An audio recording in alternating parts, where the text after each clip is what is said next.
everybody, and welcome to the show. Happy, what are we, a Tuesday? Wednesday? No, we're Thursday now. The days are running together, but I am excited to be here, and I'm very excited for my show tonight. Guys, we have two of my favorite people on.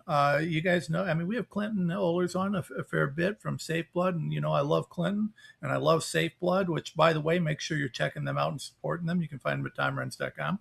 But we also have my good friend, Dr. James Thorpe, and we know Clinton's been a warrior out here on the blood.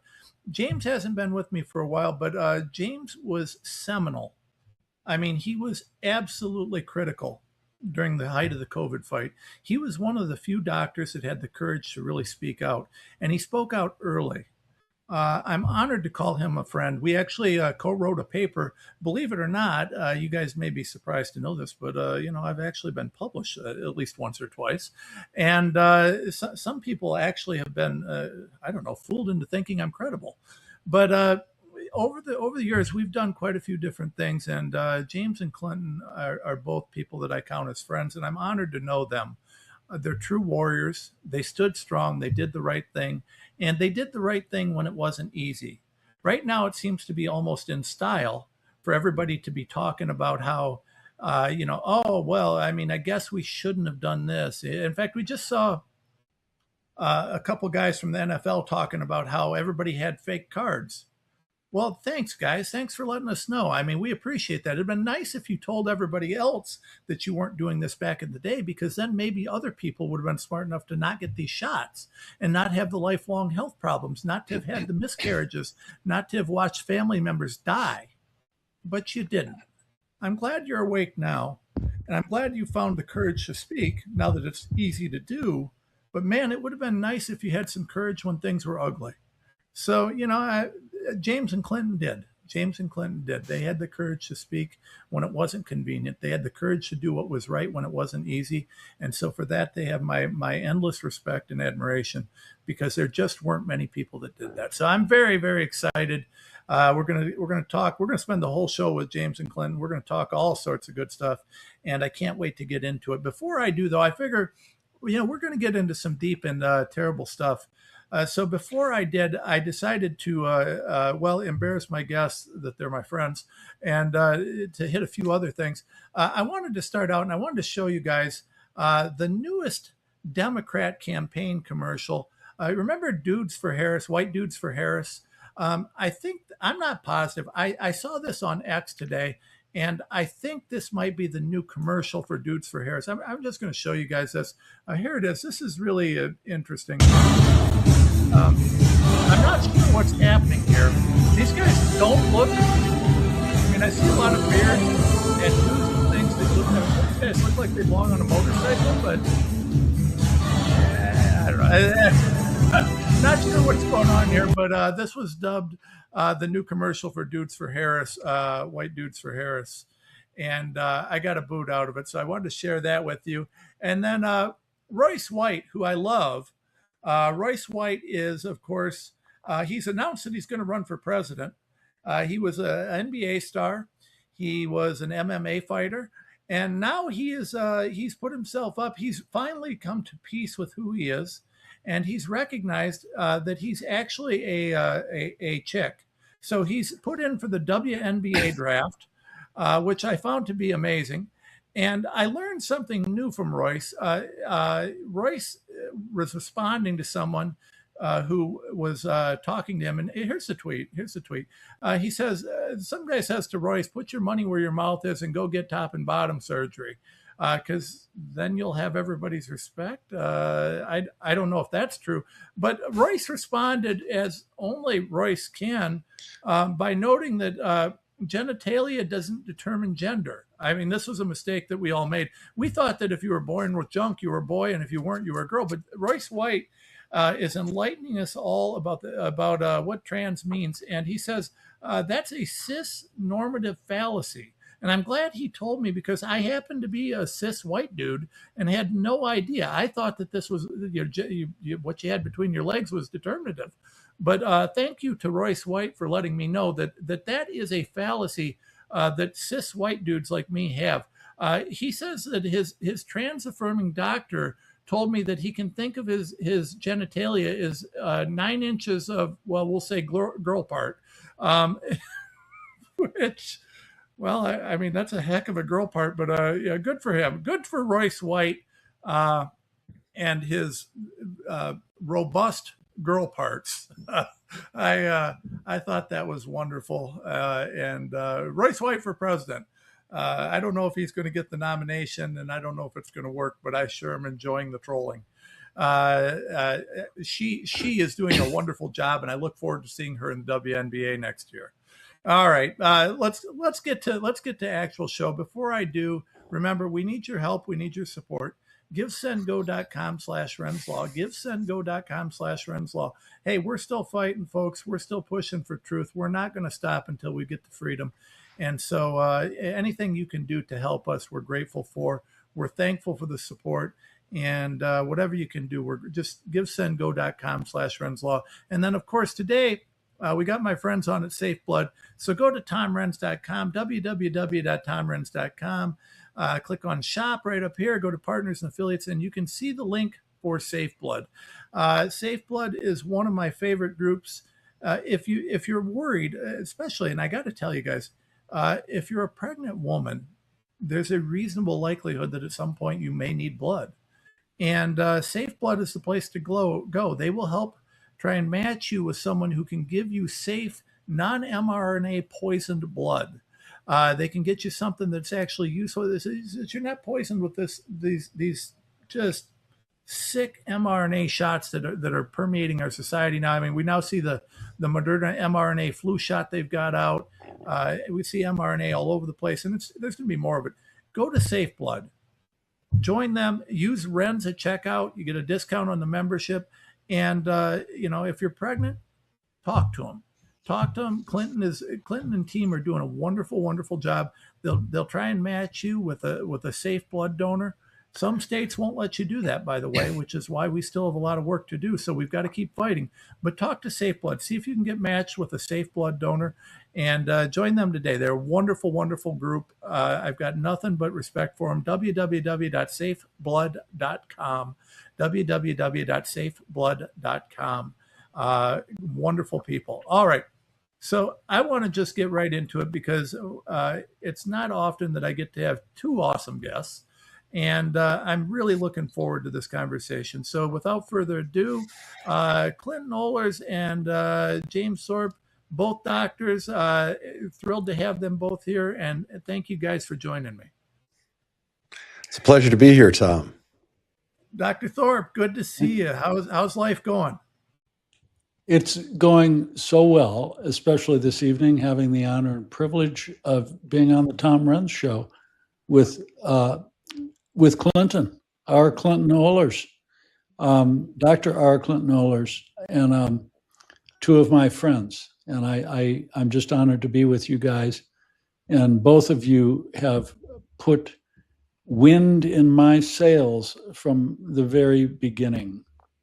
Well, Tom, I look back, it's been almost 5 years now that we started working on our paper, our Sentinel paper. And you were my wingman on that. I think you were a second author, weren't you? Yeah. You were my wingman on that paper, my second author. And this was how the medical care system and the physicians and the healthcare system betrayed their Hippocratic oath, betrayed science, and betrayed their physician-patient relationship.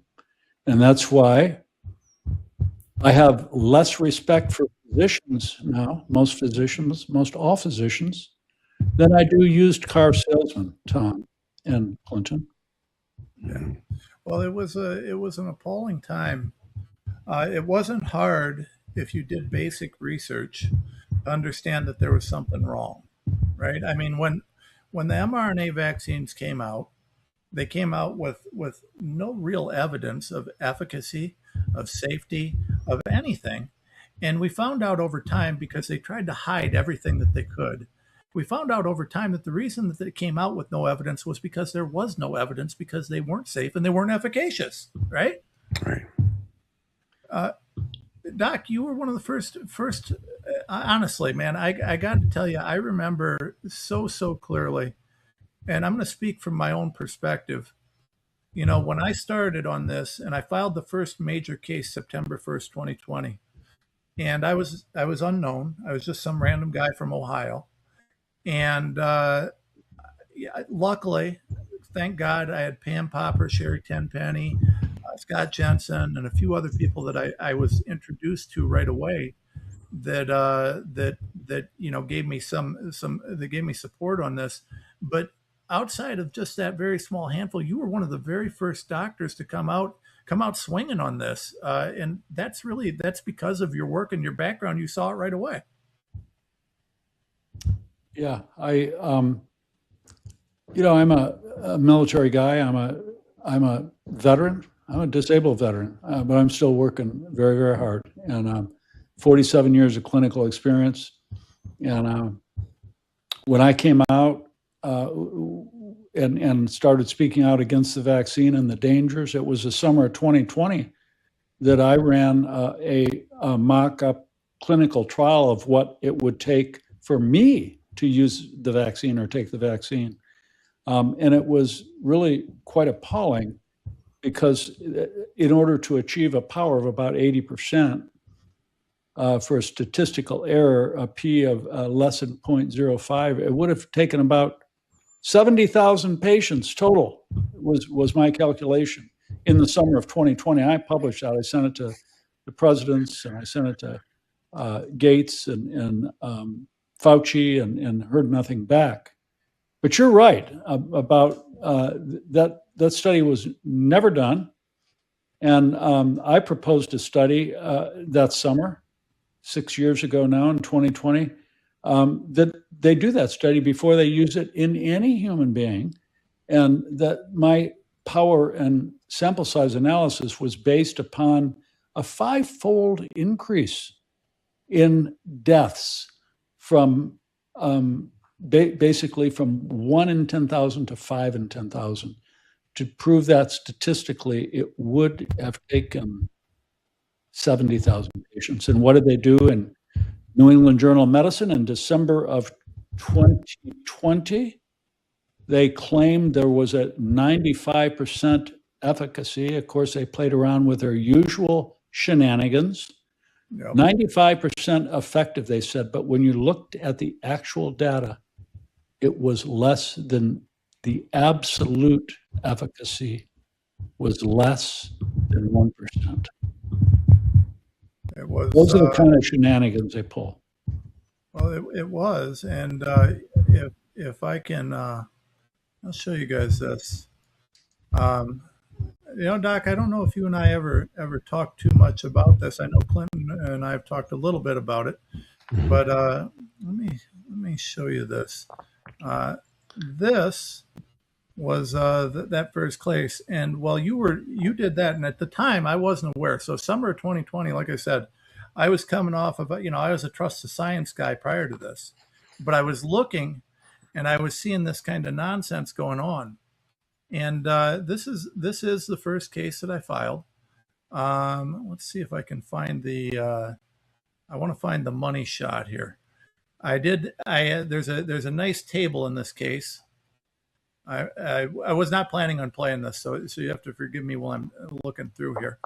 But what we saw. Do you know John Ioannidis, Doc, or Yes. Clinton? You guys? Okay, so I've never had the privilege of meeting him, but his work was. I mean, he was basically the man in epidemiology, and I saw his work in the summer of 2020.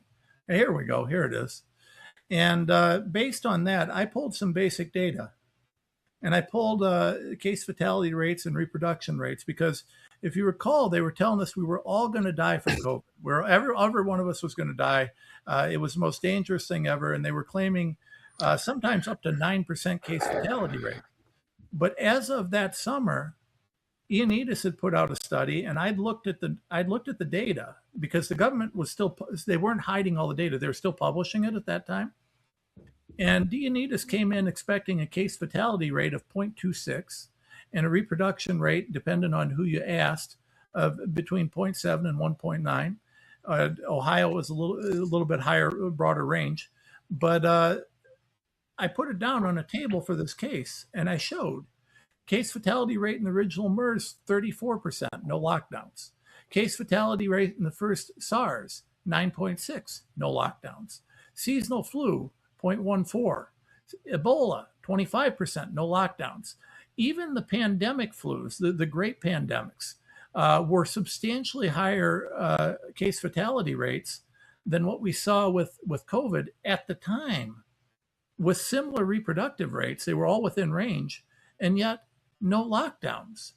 And this table was never, no one ever disputed it because it was based on publicly available numbers. I mean, it was just straight up a straight comparison. And yet, for some reason, it seemed kind of inconvenient for anybody to talk about, so they just ignored this. You knew this, I knew this. Anyone who had basic epidemiology skills could search this out, look at the comparison, and say, hey, what doesn't make sense about this?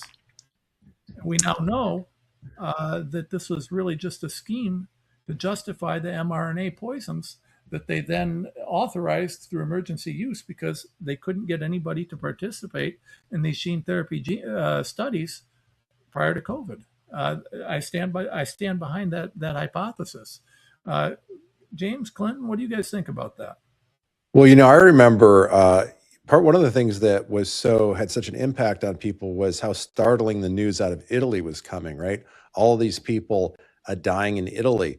I remember at the time, I decided to look and see what the average age of death was in Italy, because that would give us an indication of what level of fear we should have here. And the average age of death there was 84. Yeah. And I thought, well, that's odd. What's the average age of death in Europe generally? And it's 85. No. So whatever was going on was not drastically reducing lifespan. And what's interesting, as they're digging into that, I had a conversation with Del Bigtree when I was in Rhode Island, and he was telling me about some interesting work that's being done there in Italy now, where doctors are looking back into that outbreak. Turns out, apparently, the areas where COVID really hit and you had such a high number of deaths had recently gone through a vaccination campaign to get elderly people vaccinated. And I think it was something like a flu vaccine that they were using, but it had the same effect that we later saw with the mRNA vaccines, where it sort of primed the person to be defensive against this one thing, but then made them more susceptible to other things. And so when COVID came through Italy, apparently it had devastating effect in these particular localities. And the mistake that was made was to not look at the kind of demographic data you were looking at, but for everybody to, jump in a panic and say, oh my gosh, look at what it's doing in Italy. It's going to do that everywhere. And it didn't. No. Well, it never did it, except for in, old people that were mistreated in the hospital. Yeah. I think your point is really well taken. And, it brings me back to the serologic data from Italy in certain geographic locations of Italy. When you go back and look at blood that was drawn from 2019, 2018, before the pandemic ever came out, they tested positive for COVID-19. Yeah. And it also kind of reminds me of Tom Renz, when I distinctly remember, you correct me if I'm wrong, but there was a soldier out of the large army base in Kansas, right? Yep. That was vaccinated with COVID-19 vaccine in 2015. Yes, Am I wrong? No, you got that right. I think the first vaccine was 2014, but I'd have to double check. But yeah, I to this day, I actually just got a call from some interesting people in Washington asking me about that. We'll see what happens with that. But yeah, no, we knew, and I mean, we were ahead of this. But Doc, well, both docs. I mean, we both know at this point, right, that we all know at this point that this was created at least in the 20 teens, or the mid 20 teens, 2014, 2015, around there, around that time, probably a little bit earlier. We know that Peter Daszak, we know that Ralph Barrick, we know that these guys were funded to do this work. We know that they published a big paper on it. And what was that, 2015 that they published it? Talking about how proud they were of what they created in Wuhan, China. But I mean, looking back, it's kind of hard to believe that it was just Wuhan. We look at how these bioweapon labs work together around the world. You know, there's some evidence out there that the Ukrainian bioweapons labs, which do exist, which, by the way, I published way back when, that not only do they exist, but they were actually listed on the U.S. Embassy website for years as existing. You know, these guys were all working together on these various gain of function projects with, apparently, based on the evidence we've seen, both DARPA and CIA knowledge and support, funded through U.S. aid, funded through these whole things. This was a government program that created this disease, and it probably did so as part of bioweapons research, because we know that if you do bioweapons research, you create the vaccine at the same time that you create the disease, just in case it gets out. But, you know, you never know when you're doing that whether that vaccine is going to work, because there's no wide-scale testing. So, I mean, this whole thing looks a little bit fishy to me. I mean, is that too big of a leap at this point, given all that we know? I mean, it would seem. I mean, it seems to follow, right? It looked like this was something, because how could warp speed have happened at the rate that it did? 3 days. Yeah, there's just so many things. So many things are better explained. You know, people talk about Occam's razor, like as if Occam's razor is this thing wherever it just always take the simplest explanation.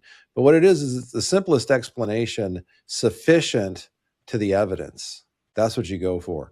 And right now, a simple explanation of just mistakes or lack of knowledge, or these simple explanations no longer work because they don't tie together enough of the evidence. And so we have to look at larger explanations like you're raising. Yeah. So what do you guys, go ahead, Doc.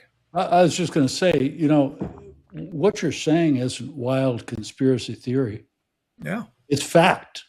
You can go to DARPA right now, go to the website, and put in ADEPT and DARPA, and you'll come to the ADEPT program, which I think is I love military guys, you know, we love acronyms, right? There's an acronym for everything, right?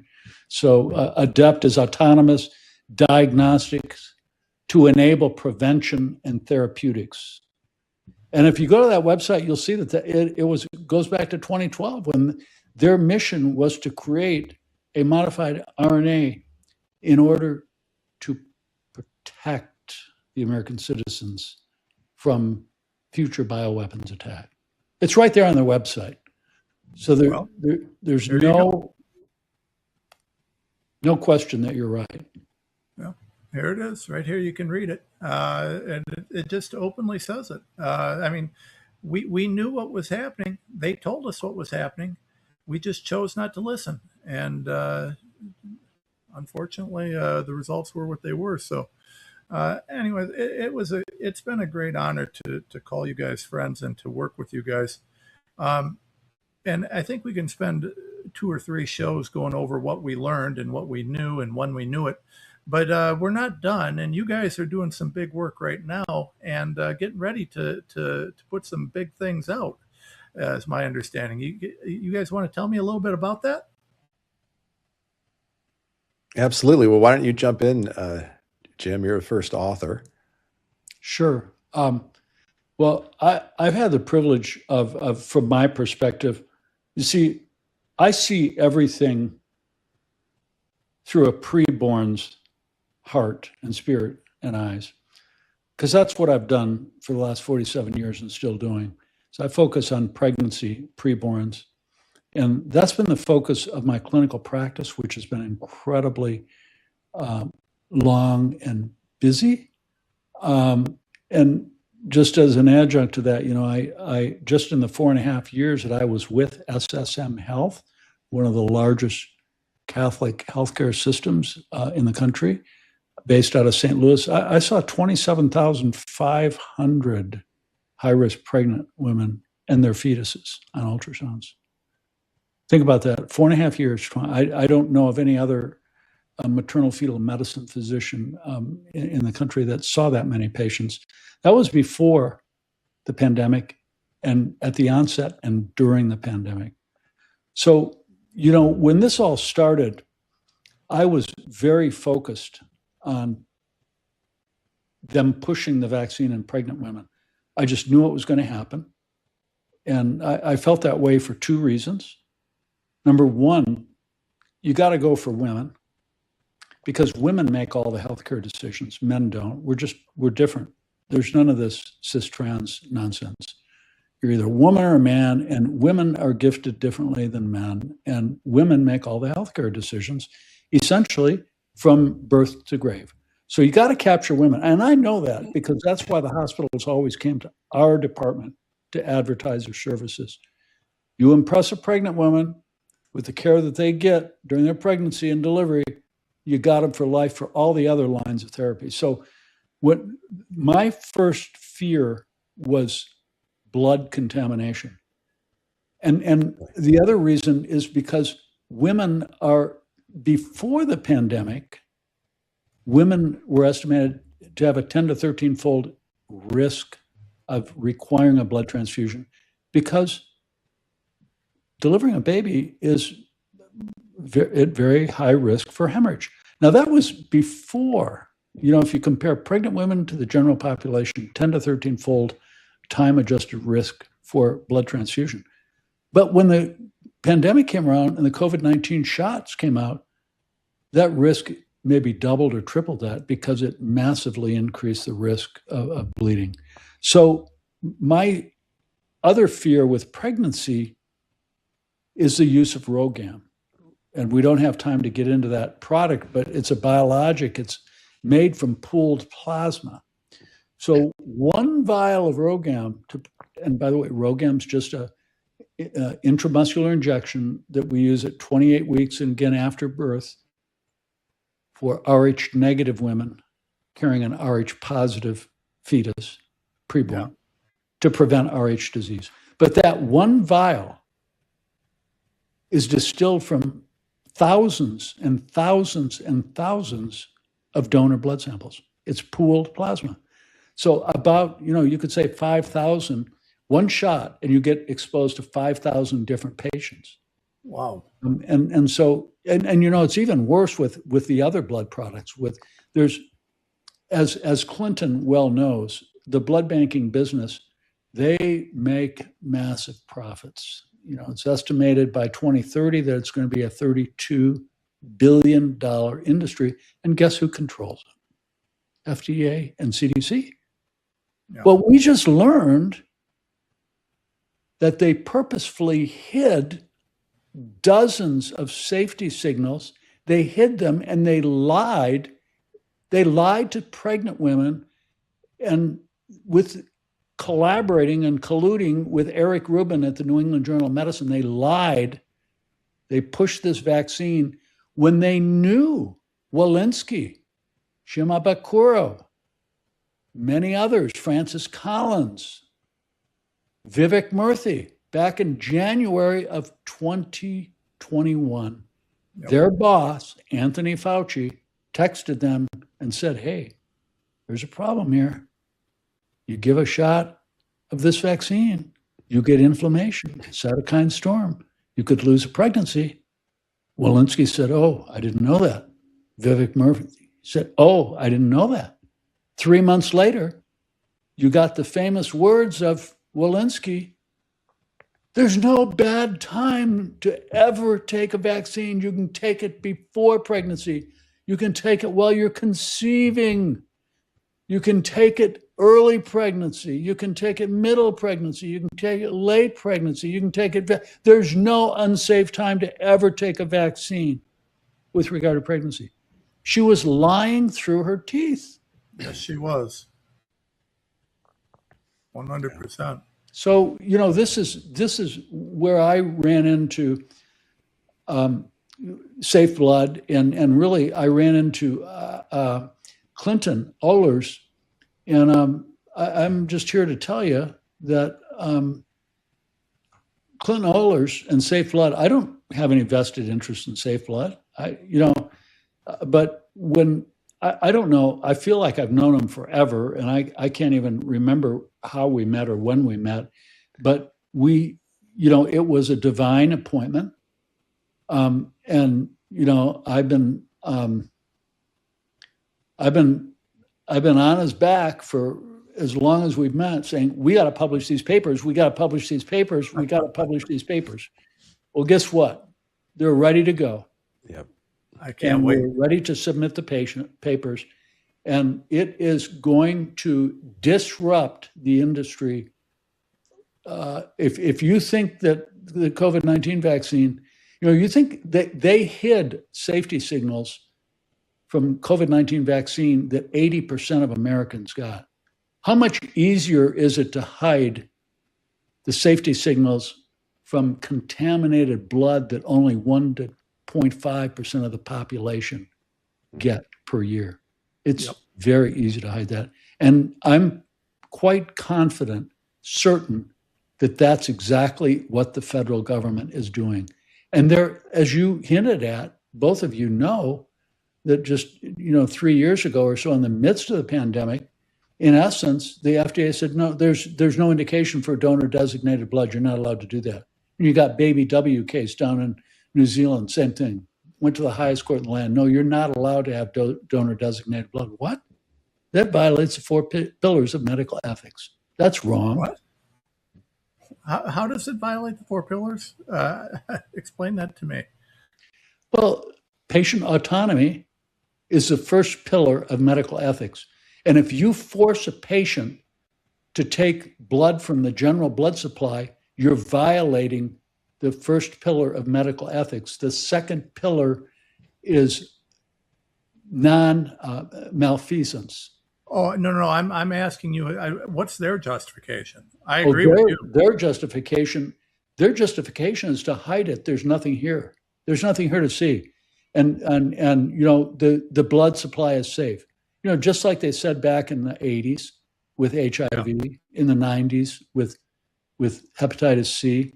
And meanwhile, I practiced in the 80s. I watched the genocide of a generation of hemophiliacs. Yeah. 10,000, 12,000 infected because they do the bare minimum they can do to protect their profits on this industry. Well, and Clinton and I are going to smash it. Well, I can't wait to see it, and I'll be interested. We all know here, and I want to get your thoughts on the papers as well here, Clinton. But we all know that the journals are bought and paid for largely, right? Yeah, I mean they're absolutely some of the most corrupt group of publications on the planet. Some of these medical journals. So I'll be very interested to see what they do now, in light of the fact that we have so much just inarguable factual evidence coming out about this. It'll be interesting to see whether they still try to just sell out, or whether they actually try to maintain at least a semblance of scientific credibility. And frankly, it's something that if the journals aren't grabbing these papers, it's something that we really ought to be looking at lawsuits on, because at this point, one of the things that's crystal clear from the lawyer's perspective is the conspiracy aspect of this, right? The RICO aspect of this, the way that the different parts of the medical system colluded to hide what they knew to be true, and which were just inarguably, factually just apparent to everybody, but yet they colluded intentionally in violation of every rule of ethics and many rules of law, in my opinion, that you could list, to make sure that people were still getting these. Because at the end of the day, and this is the way that I've explained this to people, at the end of the day, what's occurring here is they put out a gene therapy drug, and particularly with children, there was literally zero benefit whatsoever. Not one healthy child has ever been identified as dying from COVID exclusively during the height of the pandemic. And only after the vaccines were introduced did children start dying. Not one. So to me, and I've said this before and I'll say it again, the definition of evil, the very definition of evil, is you trying to force children, which they did through the childhood vaccine schedule, to take a shot that could potentially kill them but offers no benefit for no other reason than money. You're literally killing children for money. And it's not even that much, 25, $50 a shot at this point. But yet they don't care if they kill your kids, just like they don't care if you miscarry your babies. And I don't know that there is a greater demonstration of the definition of evil that I could point to in recent history than that fact. I think you're right. And, I can't help but, again, I call out names of people that are responsible for killing and injuring millions. And the editor-in-chief of the New England Journal is one of them, as is his managing editor. But let's focus on Eric Rubin. Eric Rubin is the essence of evil. And, he runs a corrupt medical journal. I mean, my golly, 25 years ago, two editors-in-chief, Dr. Arnold Relman, Dr. Marcia Engel, were editors-in-chief of the New England Journal of Medicine. They blew the whistle on their own institution. They said 26 years ago, it was so corrupted and kleptocratically entangled with the pharmaceutical industry that there was no hope for it. And now it's logarithmically rogue since then. So just remember, I will not let this go. Eric Rubin testifying in fall of 2021 in front of the FDA hearings, voting to push the COVID-19 vaccine in children. And this is what he said. And in essence, this is a quote from Eric Rubin. We're just going to have to push the vaccines in the children and see what happens, end quote. Well, Eric, wow, you got your vote, you bastard, and now you're going to live with it, you bastard. You see what you did? We pushed the vaccine in children per your vote. And look at how many children you've killed and injured. You're right. We just had to push the vaccines and see what happens. And that's about the science of the New England Journal of Medicine, the most influential medical journal in the world, corrupted to the core, who, I know you're aware of my wife, an attorney, Maggie Thorpe, JD, incredible open source intelligence attorney, done incredible litigation in the insurance industry. And she got all over this, and we published extensively together. And, open source intelligence is very powerful if you know how to get it. So we have published the money trail going from Rochelle Walensky, CDC, HHS, through the Massachusetts Massachusetts Department of Health to guess who? The Massachusetts Medical Society that owns the New England Journal of Medicine. Why is the New England Journal of Medicine getting monies from Rochelle Walensky? And the answer is this. On April 21st, 2021, the New England Journal of Medicine published two articles pushing COVID-19 vaccines in pregnant women. One was a corrupted Shimabukuro article that actually, if according to their own figures, had a miscarriage rate of 82%. We can go through that if you like.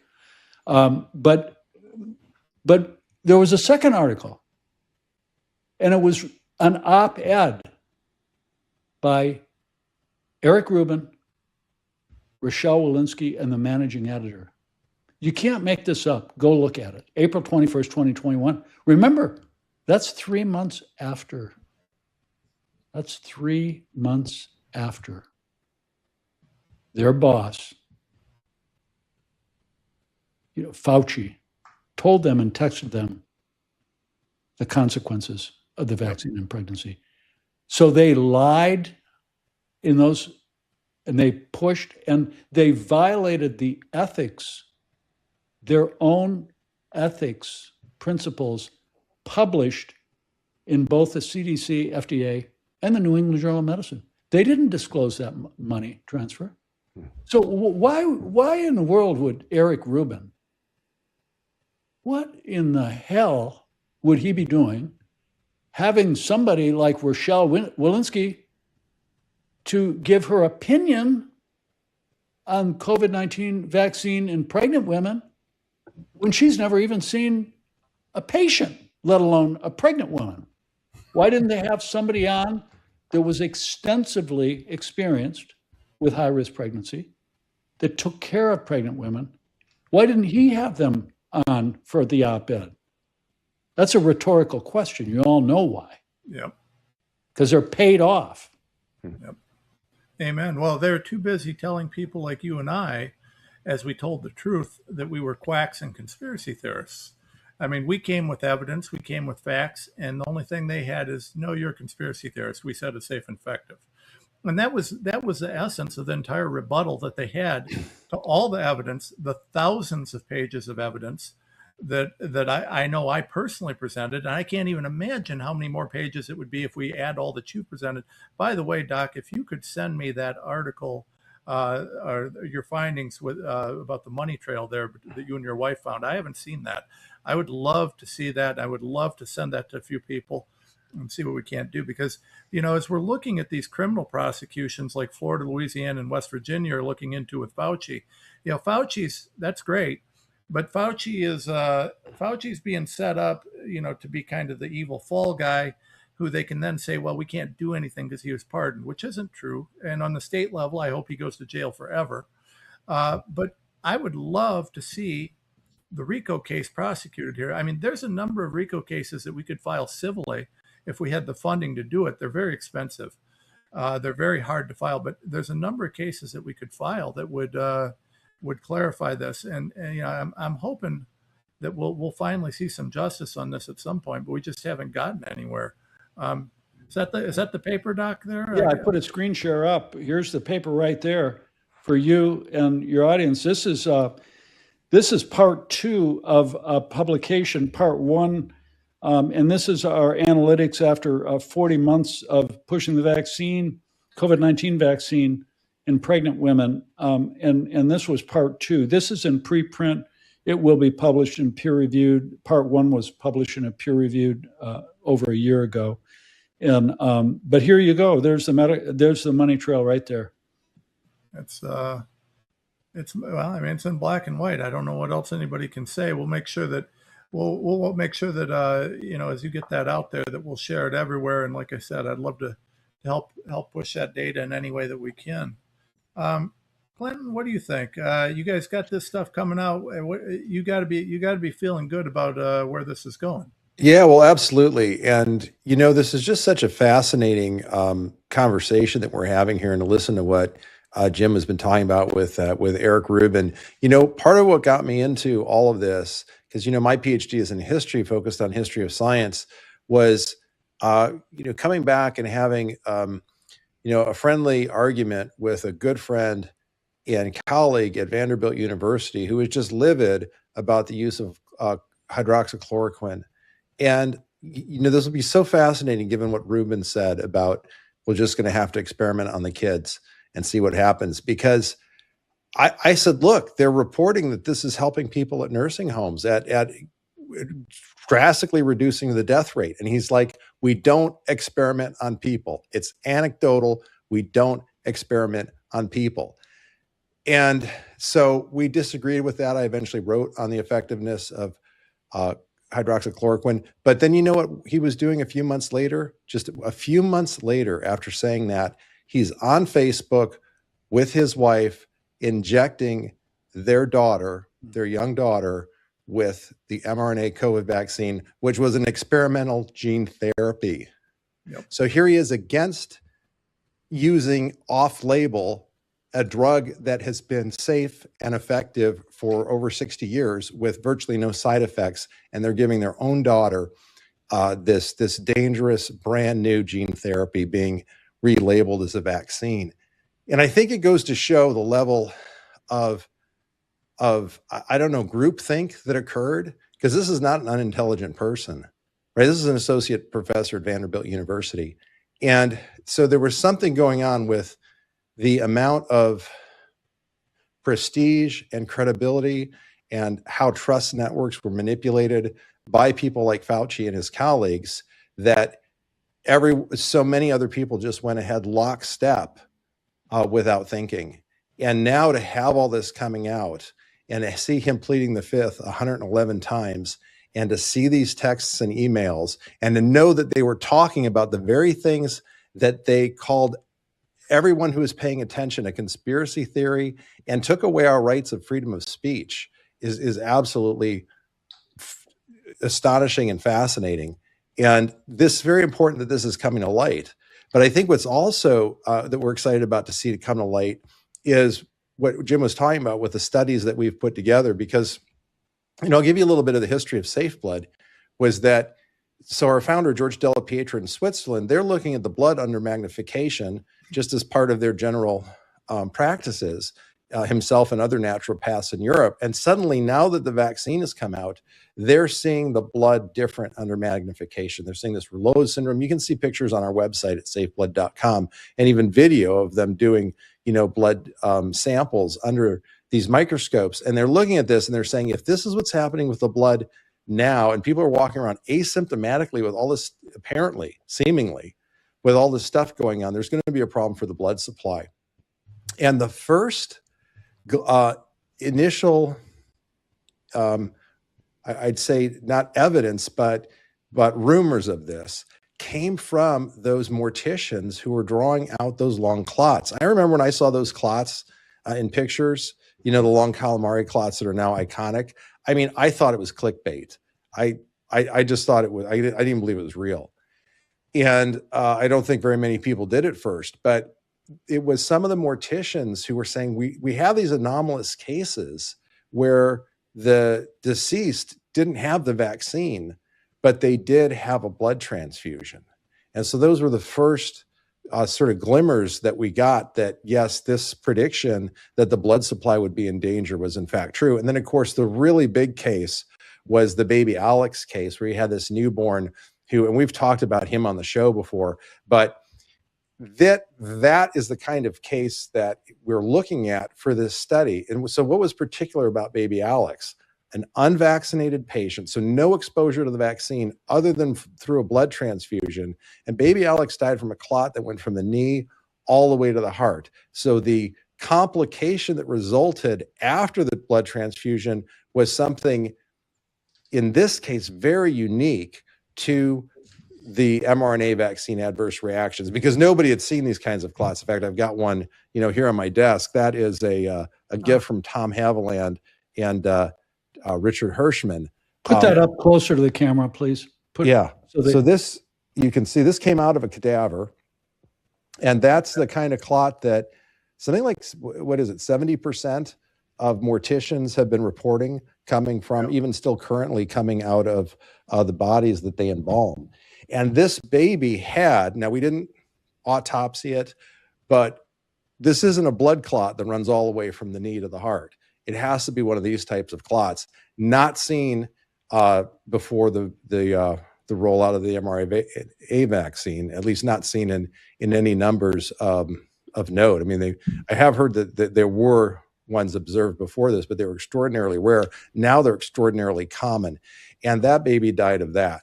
So these are the kinds of things we're looking for. So over the intervening time, more and more cases have come forward of people who weren't exposed to the vaccine, but were exposed to a blood transfusion from the general supply, where we know that 70 to 80% of those units in the general supply are from mRNA vaccinated donors, very often from a recently vaccinated donor. And so they have mRNA potentially circulating in the blood still. Certainly they have elevated spike protein. Now we've learned, much to our shock and dismay, but now it's a little bit of old news, is that DNA plasmids in the SV40. I mean, I remember when that was seen as out there, and could it really be true? And now it's just, a fact of history. But these things are circulating in people's blood. And if they're capable of damaging a person, then that damage can come by way, theoretically, it was almost logically, in fact, axiomatically, like how is it possible that it wouldn't happen coming from a blood transfusion? So these studies take these different cases that have started to emerge. And like Jim said, it's a small number of percent of the population that needs a transfusion. And so there's not a huge population to look at. So we have to look at the cases that we have very carefully. And then it's a stringent number of cases that fit these criteria, right? I mean, there's plenty of people, and I know of other cases where it looks like somebody who had the vaccine then had further injury after a transfusion. But what we've done in these cases is we've really looked at what would, be the clearest smoking guns, where you've got no exposure and then you have an adverse reaction typical of the mRNA vaccine, but not typical of blood transfusions. That's exactly right. And, so part one, there's two separate publications. They're going to be published in tandem, and they're going to be submitted for publication next week. They'll probably be on the preprint server, Zenodo, next week. And then they'll be peer-reviewed and published in a peer-reviewed medical journal. I'm not going to disclose all of the co-authors. Obviously, that it's Clinton. It's, I'm the lead author, and Clinton is my wingman, and deservedly so. But the rest of the authors did not just fall off the turnip truck. We got 3 PhDs, including our Clinton Ohlers PhD, Dr. Ohlers, that you're looking at. Yeah. A Sentinel PhD who made the discovery of the DNA contamination. Oh, really? Yep. And we have 2 MDs. We have a labor and delivery nurse, and we have an incredible medical freedom fighter, physician's assistant from Georgia. Incredible crew. I'm honored to be a part of this team. So part one, 9 cases. And then the point that I want to make is that Clinton has alluded to is this is not vax versus unvax, okay? It's no, forget about that. The unvaccinated and the vaccinated, maybe especially the previously vaccinated, may be at even more significant risk for getting this contaminated blood. Why? Well, it's kind of like for obvious reasons. An anaphylactic reaction or an adverse reaction, when it's primed, can be accelerated with a secondary exposure, a so-called anamnestic secondary immune response. So indeed, the light went off in my head, 3 o'clock one morning, several months ago. It's like, okay, go look in VAERS database. If the COVID-19 vaccine are getting injured from transfusions, maybe there's a safety signal. And thank you, Jesus. I got up at 6 o'clock the next morning and got on VAERS and MedAlerts. Man, there was a strong safety signal. And, just to outline some of the concerns, think about this, Tom. And I was honored to be part of the 2 Sentinel papers that pretty much prove the shedding phenomena, Yeah. right, along with several other authors. And those papers demonstrated, I think, conclusively that the shedding phenomena was real, and that some of the women in our initial cohort who were never vaccinated, who never had COVID, no positive testing for COVID, when they came within contact 6 feet of a vaccinated individual, they came down with severe symptoms. And that phenomena has been really confirmed, not just by our groups, but by multiple others. By the Pfizer papers. Pfizer literally said it in their own documents. That's right. And also with other vaccines, by the way, they call it a shedding phenomena. It's well known. So, but think about that. If somebody can stand 6 feet away and transfect somehow through shedding, through 6 feet of air, how much more logarithmically is infusing that blood into that person going to damage them? Well, That's a no-brainer, right? But it's not just the spike protein. We now know that the modified RNA from the vaccine stays in the blood. It crosses every barrier. It goes into the placenta, into fetal blood, crosses all the fetal blood barriers. When Maggie and I stated that in 2021, we were mocked, ridiculed, told that it stayed in the arm. And now in 2024, Lynn and colleagues in the American Journal of Obstetrics and Gynecology showed that it didn't. It went to the fetal blood in the placenta. And that was just reinforced by the study by Bartman and colleagues just this year. And nobody ever comes back and said, oh gosh, we're sorry for mocking and deriding and belittling you. You were right. Nobody ever says that. Has anybody ever said that to you, Clinton, Tom? No, I'm still. You can still Google me and see all sorts of hit pieces. There's no thank yous. There's no apologies. In fact, all I get is sued and bar complaints. It's awful. And what's so astonishing too is all of the stuff that we were gaslit about, the FDA and CDC were talking about behind closed doors. I mean, in October of 2020, before the rollout of the vaccine and before even the childhood trials, right, that so badly injured Maddie DeGarry and others, they were talking about all of these potential side effects, including, transverse myelitis. I mean, all of these very unusual conditions that could result and did, but they hid it.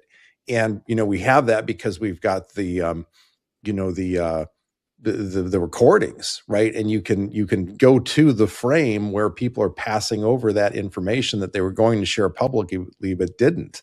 And but similarly, the shot staying in the arm. I remember at the time I would ask, because as an academic, if you don't know why something's happening, you assume it's from your own lack of knowledge, and you rely on specialists. And I remember asking when I was on the interviewing side of a lot of this, working with the filmmaker John Davidson, who did Epidemic of Fraud, and we were doing interviews for Broken Truth. I'd ask, how does this stay in the arm? I don't understand, because the technology was designed to make it distribute throughout the body. So why is it staying in the arm? And of course, come to find out, it's the same thing. They completely lied about this, right? Because you have an FDA CDC meeting where you have a presenter from, I think it was Moderna or Pfizer, and she's explaining about how this nanolipid particle causes it to go throughout the entire body.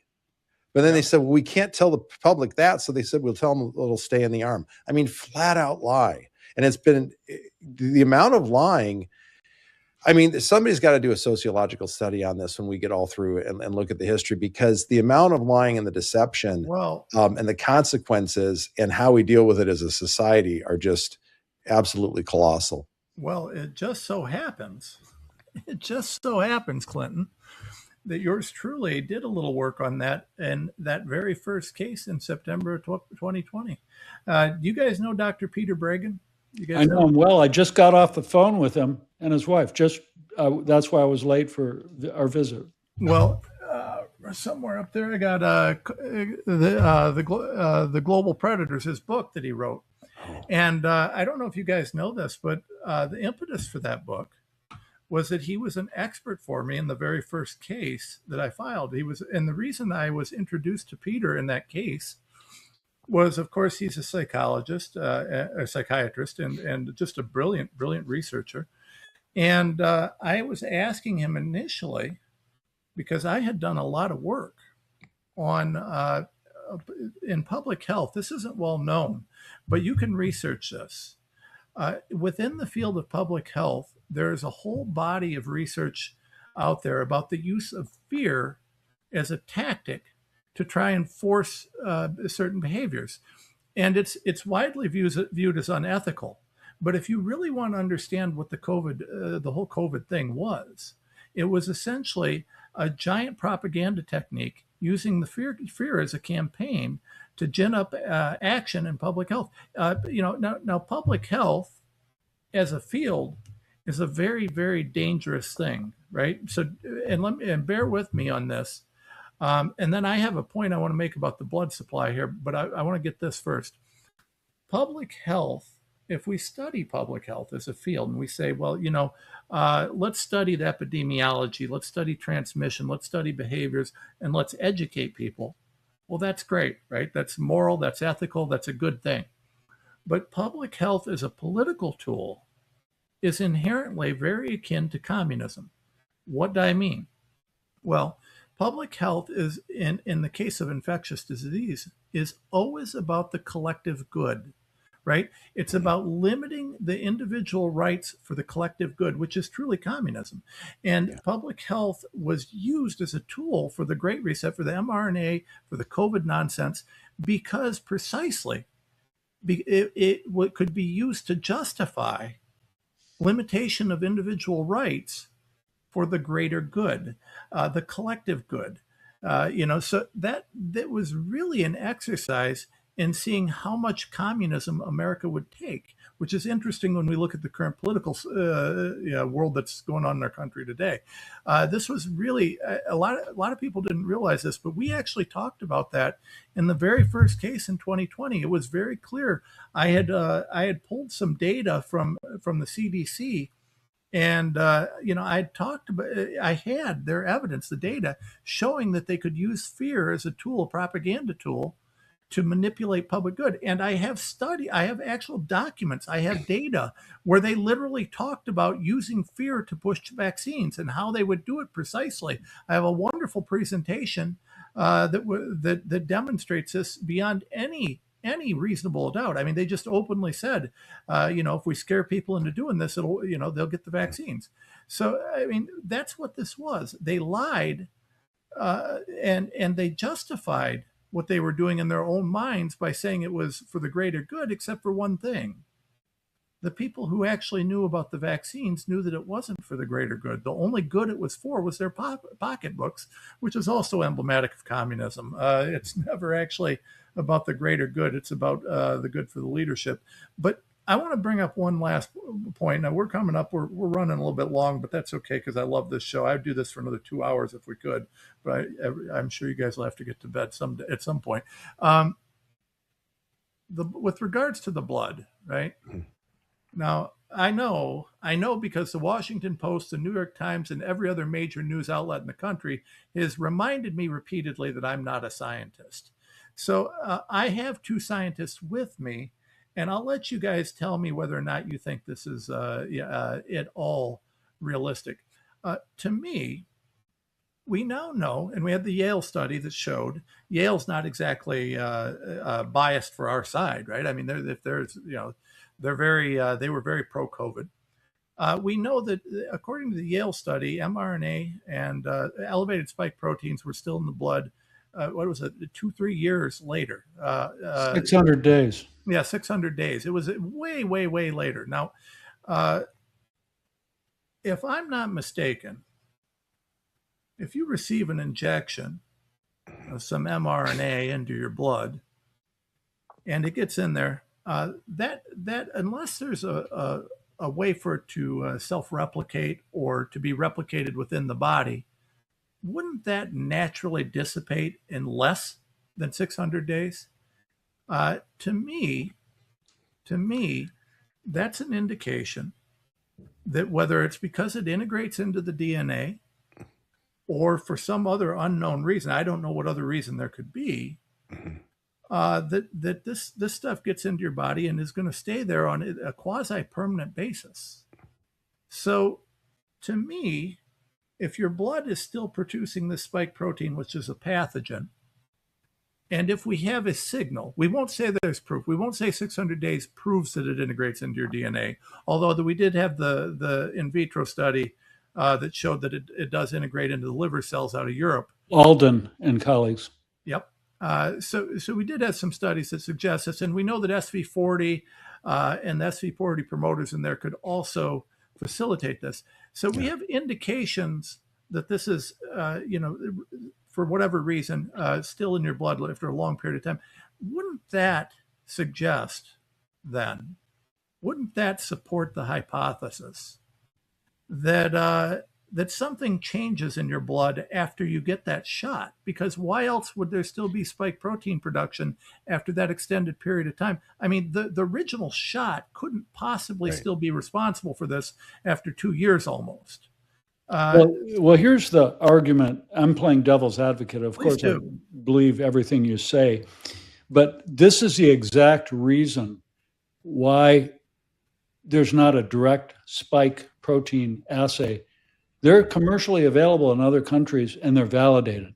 Yeah. There are several companies, and we discussed this in part 2 of our paper. There's a company, Javelin, but these companies are scared to death to open their mouth for fear of reprisals from the FDA.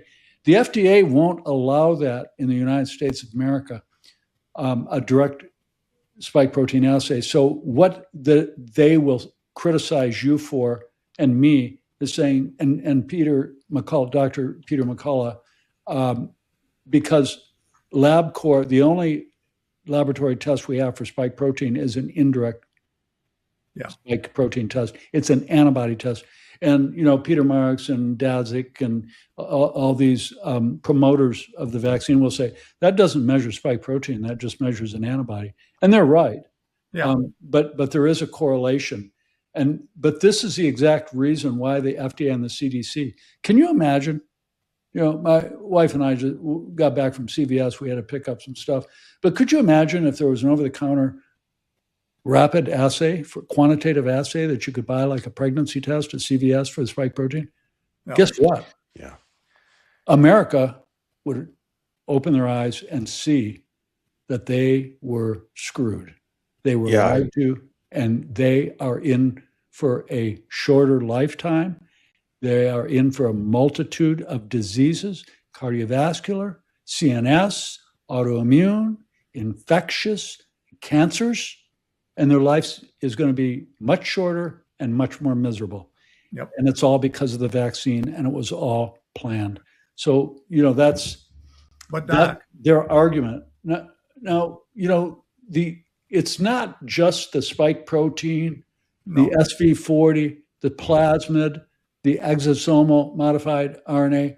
In part 2, we looked at some other issues, some protein misfolding diseases. And there's a very significant safety signal for those who got the vaccine compared with other vaccines for prion disease, other amyloid-like protein aggregate, misfolded proteins.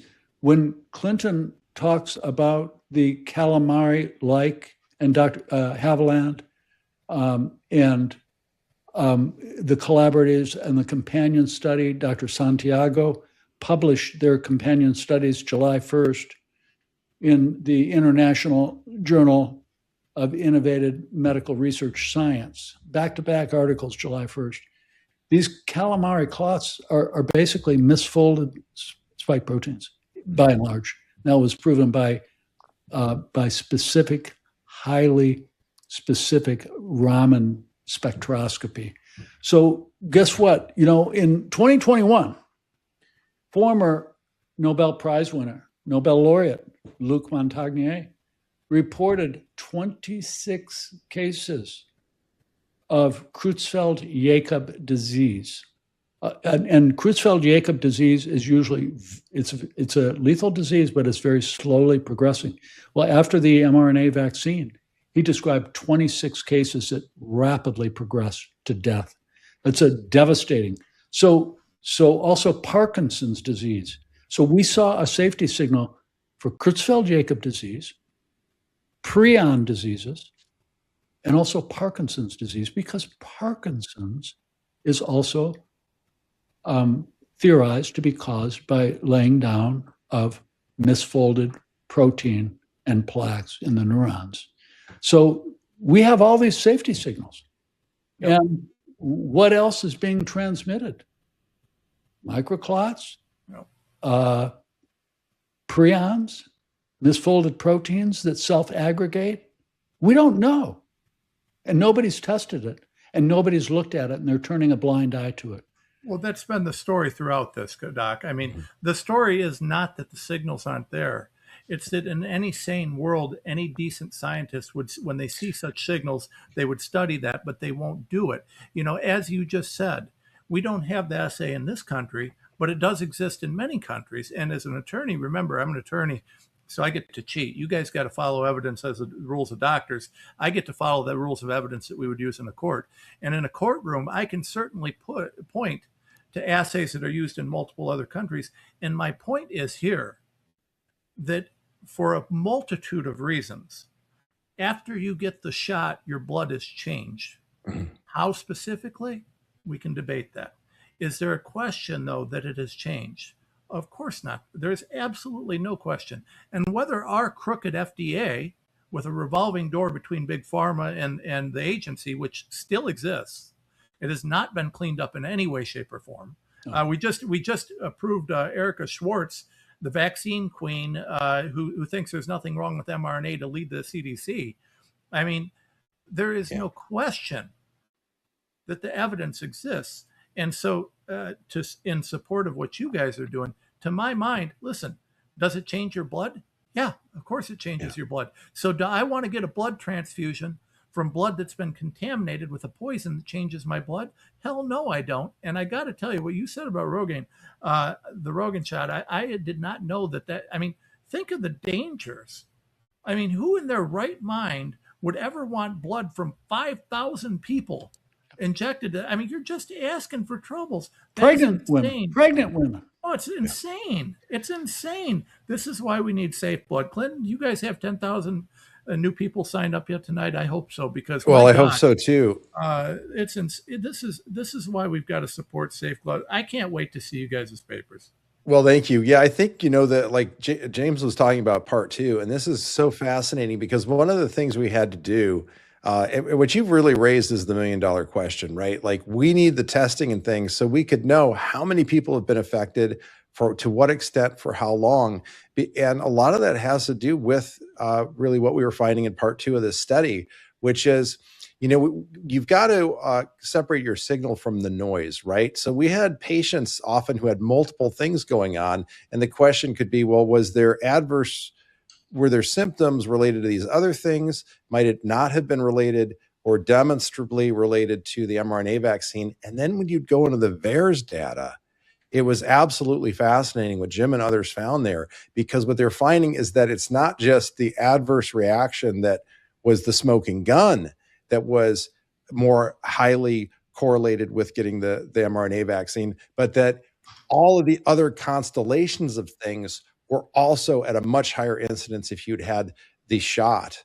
And so, it's fascinating. And you're right, there's so much here that anybody with scientific integrity who cares about humanity would be studying. It's like baby Alex, right? Like how long have the big blood banks and the American Associations of Blood Banks and all of these big organizations, they know about this. If we know about baby Alex, they know about baby Alex. Why are they not studying these cases? It's because they have a vested interest not to. And so fortunately, people like Jim and myself and others, all of these authors on here, yourself, you had one of those early papers. It's up to us to do this kind of research and get the word out. And right now, the most important thing is we're seeing from all of these revelations in the last few days is that pregnant mothers protect themselves and protect their unborn. And that's whether you've had the vaccine or not had the vaccine or have had an adverse reaction, and you've got a planned pregnancy. Jim has been saying this for years now. Please get blood set aside for yourself. This is, if you're in a home birth, you might have a transfer. You can do it that way too. But, safe blood or friends and family members, however you do it, that there's no harm that can come from it, right? It could save your life. It could save your baby. If you don't need it, it almost always goes back into the general supply and helps other people. So there's no downside. Well, and I want to say one more thing before we go, because this is so important for me. Both of my dear friends that are with me, what you see is what you got. There's no chicanery. There's no dishonesty. Everything is above board, highly ethical, incredible integrity in both these individuals. But I can speak for Dr. Ohlers. I do contract work in various parts of the country for weeks at a time, doing my specialty, maternal fetal medicine, high-risk obstetrics. And, I was acutely aware of this. And, there are some pregnant women that are really at very heightened risk for bleeding and requiring blood transfusion. And I was taking care of a couple of these patients, and I won't disclose the location. But, I talked to them about safe blood. And I called up Clinton, and I said, I've got a couple of patients. One of them had a placenta previa, and her blood, she already had a couple of bleeds, and we knew it was going to be a bloody delivery. And then I had another lady that had what we call placenta accreta, which is abnormal attachment, high risk for requiring massive numbers of units of blood. And, I felt like, these poor women don't know what they're getting into. So I talked to them about safe blood. And and so I also called up Clinton. I said, hey, Clinton, I'm kind of in a jam. I'm wondering if you could help me out. Well, lo and behold, here's the president of this entire North American organization, who happens to be my friend. And he says, well, Jim, give me their cell phone numbers. I'll call them up and talk to them. It's like, wait a minute, what? Dr. Ohlers calls up and talks to my patients. The president of this company calls up and talks to them about it, holds their hands through the whole process. And that's my recollection. Clinton, am I remembering that right? Yeah. No, those were a real high point for us, because that was one of the fastest turnarounds that it was even possible to do, fortunately, because the hospital was so cooperative. I mean, they would turn directed donations around in 2 days. So all we had to do was line up those donors, get them to where they needed to be to donate blood for your patients, and boom, we were able to turn it around. And that was a real fantastic victory, because we didn't have a whole lot of time, especially in that one case. We didn't have a whole lot of time to work with, and everybody came together. But yeah, the easiest way to handle it was just to call them personally and say, okay, here's what you need to do. Yeah, like who does that? I mean, I work with a lot of people around the world, and I've never had, the president of an organization say, hey, Jim, yeah, I'll talk to Mrs. Smith. I'll call her up and talk to her all about it. Yeah. That's Clinton Ohlers. That's what he's about. That's what his company's about. I don't have any vested interest in safe blood, right? I have a vested interest in pregnancy outcome and in optimizing the outcomes of my patients in the womb. That's my vested interest. Yeah. Well, that's ours too. I mean, we want to see people helped, and we want to see them have peace of mind. I mean, look, when you're delivering a baby or you have a newborn, it's the last place that you want to have to worry about these, extra, curricular column issues about your health, risks of, oh gosh, what if I need blood, and what if the blood's tainted? That you don't want it on your mind. And we can, at the very least, we can get that off a person's mind, much less keep it out of their bodies. So, that's our vested interest. We really want to see people flourish. Well, so I really appreciate you helping my patients, Clinton. Well, thank you. Well, God bless you both. You're both heroes in my book, and I'm honored to call you guys friends.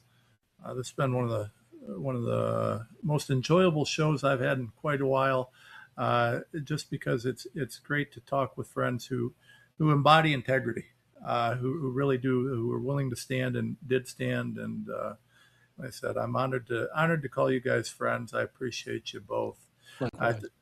We're way over tonight, and I've got to be on a plane very early tomorrow morning. I'm going to New York City, of all places. I will be, by the way, anybody in New York City, I'll be speaking Saturday at a men's conference in Brooklyn. We're going to be talking about the fact that we need actual men in this country, people who will stand up, who will do what men are supposed to do, who will act like men, and will stand for their families and stand for what's right and do the right thing. So if you're in Brooklyn, check out my social media for the links. We'll do that. If you're in New York, check out my social media for the links. Get your butt over there if you can. We appreciate it. And make sure you're supporting Dr. Thorpe's work. You can find it all over the place. Look him up, drjamesthorpe.com, drjamesthorpe.com, and of course, safeblood.com. We love them. We appreciate them, and we are grateful for all they do. Thank you guys for the chat. Love it when we're active in the chats. I appreciate you very, very much. Yeah. And have a wonderful night, my friends. Thank you for joining. Thank you. You have a great night. Hey, Tom.